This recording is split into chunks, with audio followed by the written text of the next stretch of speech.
नाज़रीन, अवामी न्यूज़ में खबरन जो सिलसिलो जारी है। तसी तव्हांखे खिपरो खां ख़बर ॾींदा रहूं त अवामी न्यूज़ पारां 1 डिसंबर ते हिकु सिंध हिकु सकाफ़त जे ॾियारे खे मल्हाइण लाइ सिंध जे मुख़्तलिफ़ शहरनि में तयारियूं उरूज ते आहिनि ऐं मुख़्तलिफ़ शहरनि में अवामी न्यूज़ जे ॾिनल सॾ जी भरपूर आजियां कई पई वञे। हिन जो चवणु आहे त अवामी न्यूज़ जे चेयरमैन अब्दुल रज़ाक राजपूत जा थोराइता आहियूं, जंहिं सकाफ़ती ॾियारे जे मौक़े ते अवामी न्यूज़ जी स्टूडियो खे सकाफ़ती रंग सां सिंगारियो। इन क़ौमी काज में असां सां गॾु ख़ुशियूं मल्हायो। इन हवाले सां वधीक तफ़सील ॿुधाए रहियो हरीश केबीसी पंहिंजी रिपोर्ट में। मौजूद है खिपरे में जिथे अवामी न्यूज़ जी स्टूडियो खे जी अवामी न्यूज़ जे चेयरमैन अब्दुल रज़ाक राजपूत साहब हिकु सिंध हिकु सकाफ़त अचो खेत खेड़ियूं अचो सोन मेड़ियूं जिस तरह हेठि जी उनखे उनवान ॾिनो आहे त पूरे सिंध जीअं उनखे भरपूर आजियां कयो पियो वञे। अवामी न्यूज़ जे चेयरमैन खे जंहिं जेको उनवान ॾिनो उनखे सारायो पियो वञे।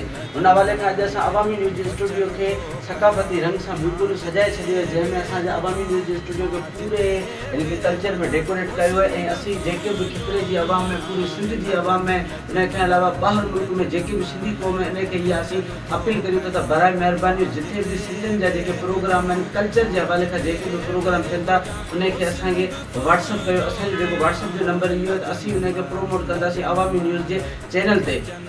जिथे भी सिंध जा प्रोग्राम थियनि था, सकाफ़ती गीत हुजनि था, रेलियूं निकिरनि थियूं, मच कचेरियूं थियनि थियूं, सुगड़ कचेरियूं थियनि थियूं, लाॾा सहरा किथे भी को कल्चर जो प्रोग्राम थिए थो त उनखे अवामी न्यूज़ ते तव्हां शेयर कयो त असीं उनखे सुठे नमूने खां तरतीब ॾेई रंग ॾेई सुहिणो करे उनखे अवामी न्यूज़ जे चैनल ते उनखे हलाईंदासीं। वधीक ख़बरनि ऐं तफ़सील जे लाइ विज़िट कयो असांजी वेबसाइट awamiNewsHD.com ऐं ॾिसंदा रहो अवामी न्यूज़ HD।